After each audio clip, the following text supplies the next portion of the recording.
Good morning, everyone. How's everyone doing? Well, hello. I am pleased to be here today, joined by our small but mighty NDP caucus. C'est un vrai honneur d'être ici avec ces 6 députés qui se battent chaque jour à la Chambre des communes pour défendre les intérêts de la grande majorité de la population canadienne, la classe ouvrière. 6 fighters, speaking with one voice for progressive values and the struggles of working-class Canadians in the House of Commons. It's an honor to stand alongside these folks. For the past year, they have held to account a government that has moved further and further away from the progressive posture it took in the last election. While the opposition Conservatives urge them to go further and faster to the right, our MPs offer something very different. A message of hope for people struggling with the crushing cost of living. A voice of reason against devastating public service cuts, reminiscent of the Harper era. A force for moral clarity in the face of illegal wars and war crimes that have sent shockwaves around the world. Dans des moments de crise et de guerre, nous avons besoin de réponses concrètes, ancrées dans une véritable clarté morale et non un recul à l'arrière. While the Liberal government has responded with a disappointing series of blandishments to war and war crimes, our NDP caucus has offered Canadians a stark contrast. Clarion criticism and calls for concrete action to make Canada a true force for peace on the world stage. This is why Canada needs the NDP. You can rely on us to make clear stands grounded in international law and universal human rights whenever Donald Trump launches his next unilateral and illegal act of war or war crime. And with by-elections taking place today, I urge Canadians in University Rosedale, Scarborough Southwest, and Terrebonne to support our fantastic candidates who are running on an unwavering anti-war platform, as well as concrete solutions to the cost of living crisis. J'invite les électeurs à Terrebonne, University Rosedale et Scarborough Southwest d'élire nos candidats formidables qui mettent à l'avant des grandes solutions pour améliorer la crise du coût de la vie, ainsi qu'une position claire contre les guerres illégales. In a country awash in wealth, there is no excuse for life to be so grindingly hard for the 99%. It is shocking and it is shameful. That's why cost of living solutions will be our focus. Policies that will give people real relief from rising grocery prices, rents, phone and internet bills, and more. And that's our focus here today. Today we take aim at a new threat to all Canadians. Lurking in supermarket aisles, big box stores, online shopping sites, in fact, in every single place that Canadians spend money. It's called surveillance pricing. And it's a crystal clear example of why we desperately need government guardrails to protect us from the triple threat of big tech, AI, and corporate monopolies that dominate every sector of our economy. Working together, these forces constitute an unprecedented threat to Canadian pocketbooks. Avec l'intelligence artificielle, les géants de la techno et les monopoles dans tous les secteurs de notre économie surveillent les familles à travers le Canada pour faire grimper les prix et gonfler leurs profits. Ça s'appelle la tarification de surveillance. En pleine crise de l'abordabilité, il nous faut des solutions immédiates. C'est exactement ce que nous annonçons ce matin. Today, I'm calling on the Carney government to implement a national ban on surveillance pricing before it becomes a predatory new normal in Canadian life. Leah Gazan, MP for Winnipeg Centre, will be filing a motion on behalf of the NDP urging the government to take action immediately. We know that the rise in the cost of living, especially food prices, is already untenable for so many Canadians. And now grocery giants and other retailers are teaming up with big tech to squeeze people even more. Companies now have the technology to use our personal data, everything from our shopping habits, where we live, what we do online, or even how long our mouse hovers over a specific section of a specific website, to set individual prices for each of us. They have at their disposal an unlimited number of data points, harvested from our devices through digital surveillance and AI, that they are now using to predict the highest price they can get away with charging us.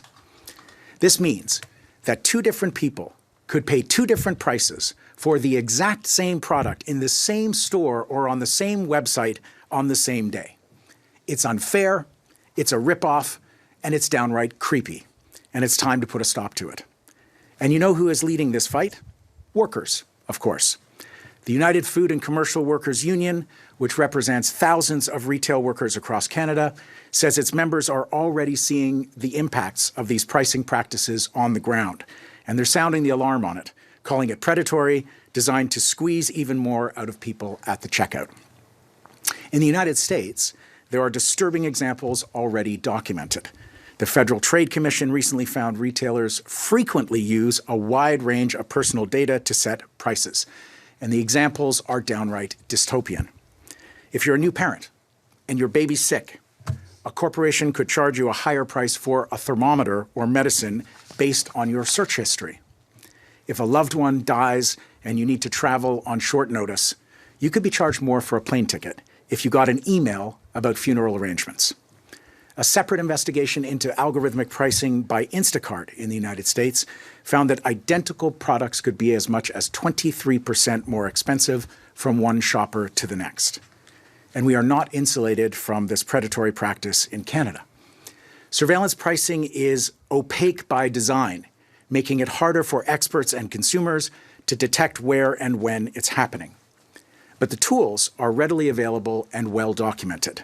There are Canadian AI companies right now that are actively offering their services to large retailers to help them maximize revenue through individualized algorithmic pricing.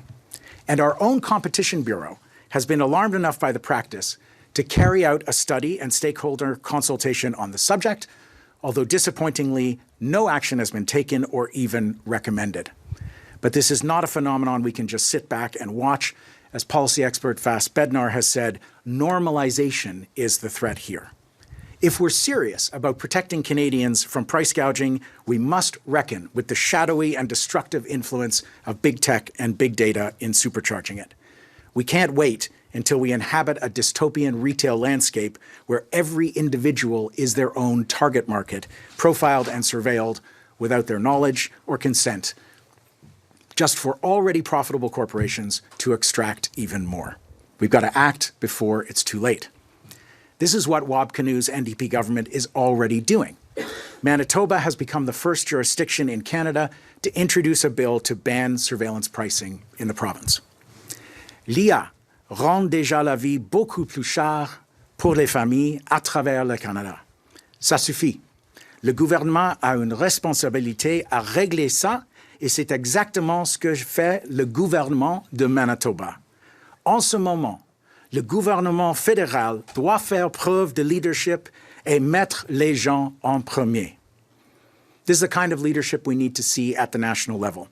The federal government has tools at its disposal to stop surveillance pricing dead in its tracks. It's one practical step it can take right now to protect consumers and give Canadians real relief from the cost of living crisis. Des solutions comme celle-ci, c'est ce à quoi les Canadiens et Canadiennes peuvent s'attendre de la part du NPD pour cette session parlementaire. Des solutions concrètes de bon sens. This is what you can expect from the NDP in this parliament. Real solutions, laser-focused on the everyday emergency of just getting by in a rigged economy. Solutions that work for the 99%, rein in the power of grocery giants and tech oligarchs, and make your life more affordable. And with that, I am happy to take questions. I'm sure they will all be laser-focused at the topic on hand today. Thank you. Rahim Awi, National Post. First off, I wanted to express my condolences in person on the passing of your father. Thank you. I do have a few things I want to get to on surveillance pricing, but first, we have a question and a follow-up today. But first, trying to share the time. Great. But first, I wanted to ask you about one of the big topics of conversation of the past few weeks, and that's the Alto high-speed rail project. Mm-hmm. I know you've had a lot to say in your campaign, in your leadership campaign, about things like high-speed rail. Where do you stand on this specific project? Well, first of all, high-speed rail is absolutely part of the solution to greening transport, to dealing with transportation crises across the country between cities, and where in these corridors of high population, whether it's Edmonton, Calgary, whether it's Toronto to Quebec City, it makes sense to have high-speed rail. many other countries that have similar industrial profiles to Canada have achieved this decades ago, and we're behind. When it comes to the Alto project, I don't think the problem is high-speed rail itself. I think it's the formulation of the project. It's the structure of it. We know that public-private partnerships are opaque by design. It's impossible to have transparency when you have private partners. They're usually over budget, and they usually take way longer than projected. I don't think I have to remind people in Ottawa of what the transit risks can be from a public-private partnership, as that disaster here in this city is still ongoing. And when you have the profits of a private partner to take into account, it's just obvious that the project is going to be more expensive over time. So we believe these things should be done under public ownership. It's an essential public service to get from city to city, and high-speed rail should not be something where we muddy the waters with these public-private partnerships and cost Canadians more. When it comes to the controversies around this particular one, the route has to be navigated carefully, and the communities have an absolute right to be consulted thoroughly and heard. And it is possible to do these things, and if necessary, compensation has to be part of the formula. But key to that is having a fully transparent and robust public consultation process. And again, the private partner complicates that, makes it harder to get information, and the consultations are fundamental to the success of something like this. En français, juste pour clarifier, vous êtes contre le projet Alto dans sa forme actuelle? Je suis pas contre le projet, mais le modèle d'avoir une alliance avec une compagnie privée, c'est un modèle qui coûte plus, et ce n'est pas la même mesure de transparency, c'est ça. A quick follow-up, as I'm sure you've heard, the finance minister's long-term partner is a vice president at Alto. Are you comfortable with the manner in which he's recused himself from the file, and are you confident that that relationship won't cloud or compromise the project in any way? Well, when you do essential projects in the public interest, in the public realm, then you don't have these worries about conflicts of interest, and that's the problem is in the model. Fraser Needham, APTN News. I want to get your thoughts on another thing that happened recently, and that's the decision by BC NDP Premier David Eby to suspend parts of the DRIPA in his province, really in pressure, or after some court decisions and a lot on pressures from, I guess, property owners. Yeah, I mean, I've made my own position on the Cowichan decision clear. I think that this is the hard part. It's easy to make abstract commitments to Indigenous rights, but when you actually navigate the details, this is when it gets hard. And if there's a debate within the NDP, as I've said many times, I think this is healthy. At the federal level, we're much more concerned about the sidelining of Indigenous rights in all of these major projects under C5, and we're focused on the fact that the Carney government is cutting billions to the ministries that administer services to Indigenous communities. So First Nations obviously are quite upset in the province on that, so do you think he made the wrong decision? I think they're having a debate in British Columbia, and we're focused on the federal level. The Liberals could claim a majority today through these by-elections. One of the Liberal candidates is the former Ontario NDP Deputy Leader. I want to know what you think about the Liberals potentially getting a majority this way, and also what you think this will change for your party, especially when a former NDPer is running for the Liberals here. You know, the floor crossings have disturbed Canadians. And I think we've been hearing, my caucus colleagues have been traveling their constituencies in recent days and hearing from Canadians coast to coast to coast that people want to elect their representatives. And they're also voting for a party. That's why we're the party that has a policy against floor crossing. And we think the government could take action and ensure that a by-election is called. If someone wants to cross the floor, they need a new mandate for the party that they're switching to. And I don't think that Canadians did not elect a majority government. And if they end up with one, largely through floor crossings, it just feels wrong. And I think Canadians are disturbed by this. It also represents the aspirations of power over principle for the Carney government. And I think the Liberal tent is stretched so far now that the fabric must be, I don't know, is it spandex? It is something very stretchy when you can encompass Marilyn Gladu in a caucus with progressives in the Liberal Party. And I think it diminishes the value of our party identities, and it speaks to the desire for power over principle, and we're not comfortable with it. Sorry to cut you off. You have had a floor crosser yourself. What are you doing to ensure that you don't have more MPs leave your party, either to join the Liberals or do other political activities? One doesn't take measures with New Democrats. We're a small but mighty team, and we're absolutely aligned on this question. I wonder if I could ask a question on this point. Speaking of MPs leaving, Mr. Bouleris, the CAC, their leadership has come into view. Have you made any decision on whether you're going to stay or go as an MP in the House of Commons? Alors, Yeah. You want me? oui, oui. Yeah, okay. C'est ta friture. Hi, everyone. Thank you for the question, but I'm really happy to be here this morning with Avi Lewis to talk about this important motion about affordability and grocery price and price in general. And people are screwed by this artificial intelligence, technique that is really upsetting. So I'm a member of parliament inside the NDP caucus. I'm here to support the team and Avi, and I'm really happy to be here to do my job. Will you be here next week or next month or 2 months from now? I'm really happy to be here. I'm happy to do my job as a member of parliament and inside the NDP caucus. Français, vous voulez pas nous dire, vous voulez pas mettre fin aux rumeurs, aux spéculations sur votre avenir politique, M. Bouleris? Aujourd'hui, c'est la conférence de presse de M. Lewis. I think you can see what expert mentors I have in sticking to the subject at hand, people. This is how you do it. I mean, we are talking about something that is of pressing concern to Canadians. Think about the last time you were in the grocery store. Did you see a digital price tag on the shelf? Do you know whether or not it's talking to your cell phone and finding out what you last searched for? Do you have any idea if you're paying the same price for toilet paper that the person who just took a package off the shelf did?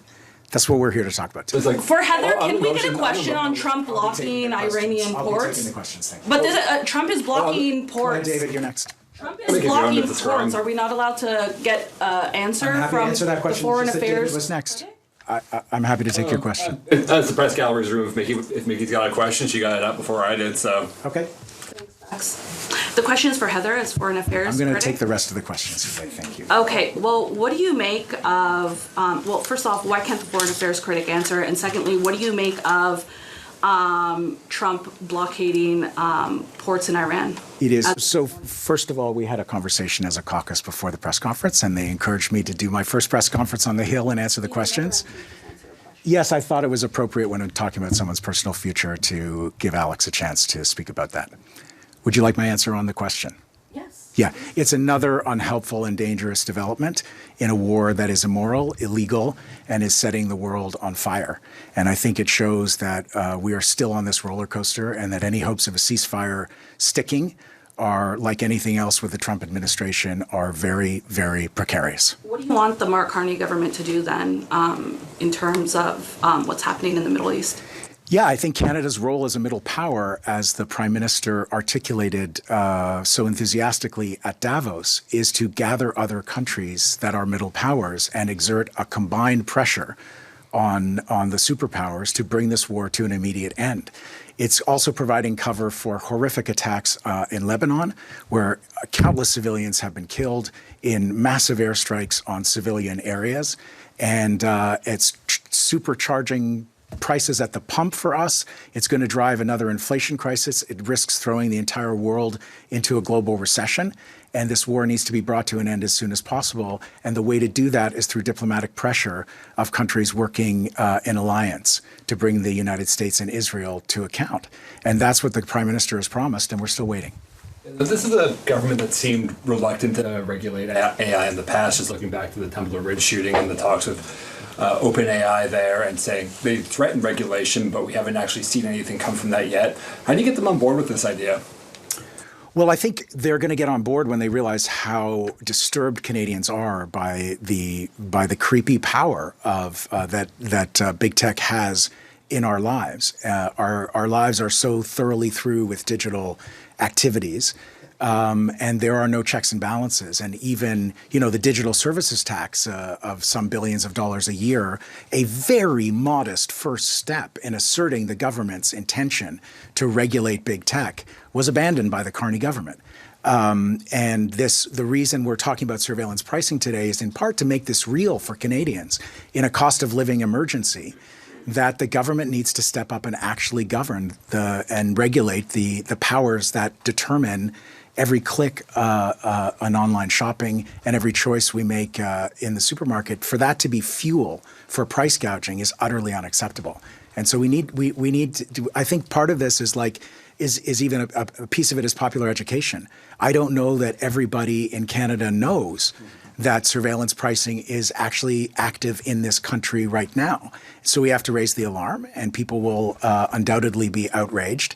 And I think we need to create popular pressure. And we're on the cusp of having a majority government. Is this kind of a preview of how the NDP is going to be operating going forward, bringing forward motions like this, or are you still going to be, when you can, putting forward private members' bills, other matters to try to get the agenda out there? We'll use a variety of tactics, but the focus on the struggle of working class Canadians to get by in a time when corporations are making obscene profits. And I think this war driving oil prices, we're going to see tens of billions of additional revenue for oil companies in Canada while we are all sobbing at the pump.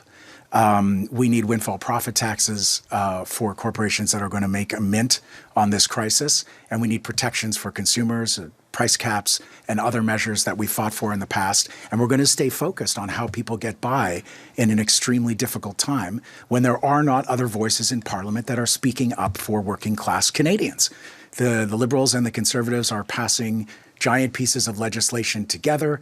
They don't have a significantly different policy on illegal wars and on these massive disruptions to global peace. And the NDP has a unique place to play, and we're going to play it, and we're going to stay focused on Canadians. Juste pour revenir là-dessus, sur cette question que vous parlez beaucoup de la classe moyenne, vous parlez beaucoup de questions économiques. Votre annonce aujourd'hui, votre première, porte là-dessus.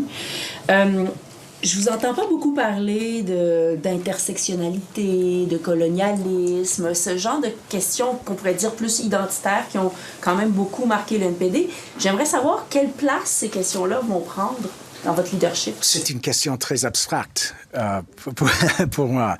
Nous sommes focusés dans les questions quotidiennes et il y a beaucoup d'injustices, mais pour maintenant, c'est un focus sur la crise du coût de la vie.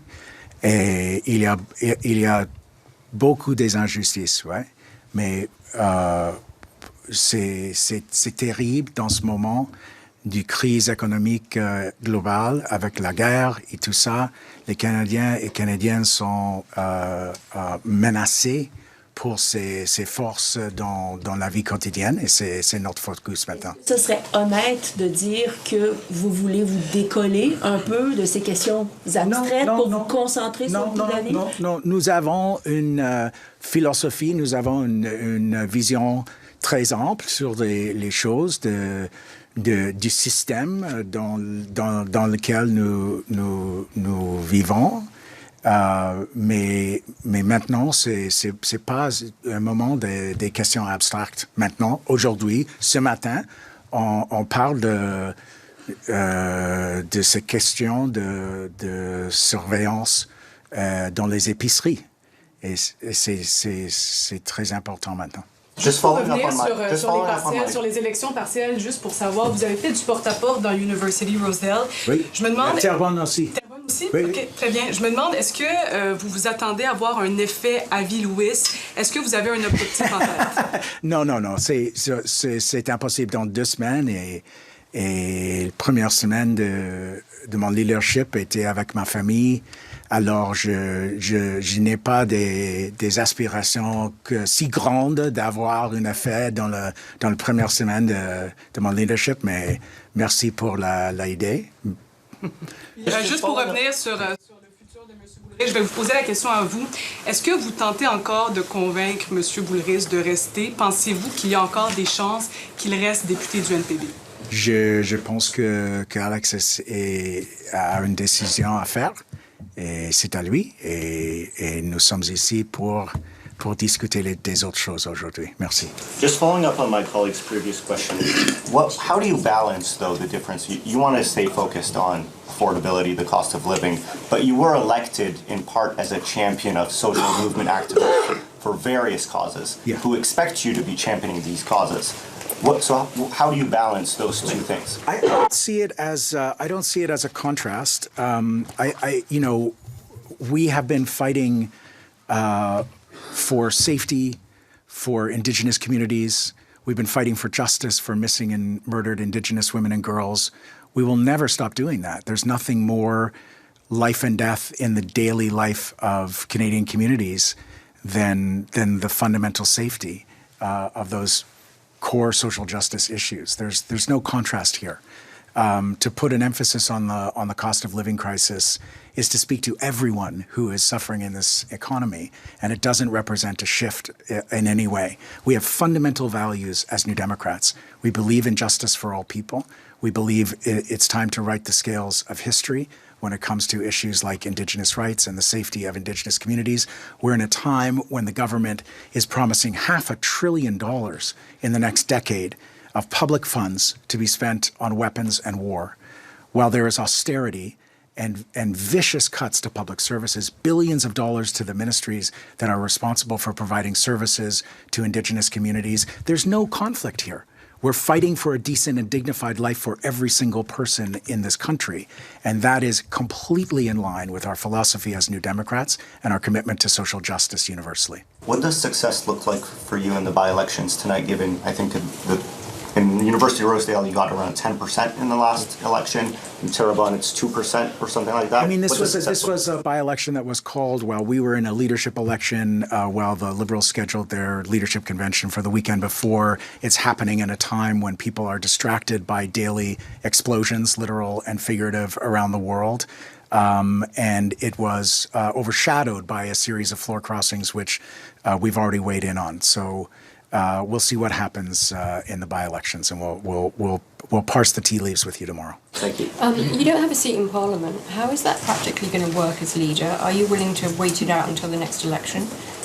Be doing what Poilievre says, which is persuading one of your caucus to gently step aside. There is no way I'm asking one of these spectacular people to step aside. Not in a million years. We are very, very proud of our small but mighty caucus in the House of Commons. As I've said before, we had our first caucus meeting right there at the Convention Centre in Winnipeg, minutes after I was elected leader, and everyone on this stage encouraged me to stay out there. We have a lot of party rebuilding to do. We have organizers from the leadership campaign, not just mine, also Heather's and all of the other candidates who have continued organizing and friend banking and phone banking and reaching out in their communities and building our ground game for the next election whenever it comes. And I'm excited to do that work, and I'm very, very confident in this caucus to manage things here in Ottawa. And from time to time, I will be here with all of you, enjoying the delights of the scrum and finding ways to amplify our common message. The work in the House will go on. So, as a follow-up, Mr. Boulouris's reply was hardly a sort of ringing endorsement of staying in the party, and you said he has a decision to make. Mm-hmm. Does that mean that you're actually resigned to him leaving, or is there other conversations ongoing where you need him to stay? Honestly, I've spoken about these things many times, and we all cherish everyone in this caucus, and we'll see what happens.